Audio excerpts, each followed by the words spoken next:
Hi guys, it's now 9 p.m.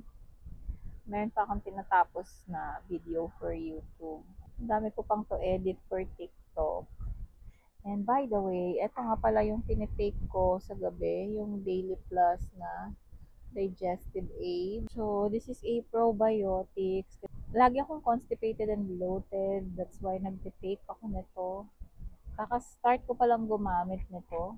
So, wala pa akong masyadong maibibigay na feedback, but yeah, update ko kayo. Pero this is for gut health nga. Nakakatulong to for digestion, nakakaganda rin ng skin. Of course, pag healthy yung gut mo, napiprevent din yung pimples mo. Good for the brain din daw, for memory, and bawas anxiety. So, I think gamitin ko muna siya ng 1 month bago ako magbigay ng final verdict about this. But yeah, nagtitake ako nito ngayon. Ang haggard ng itsura ko.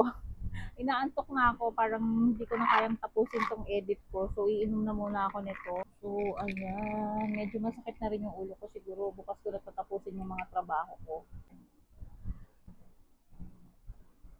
Lagi ka rin bloated or constipated. Ayan. Baka gusto mong i-try to, ilalagay ko na lang sa yellow basket.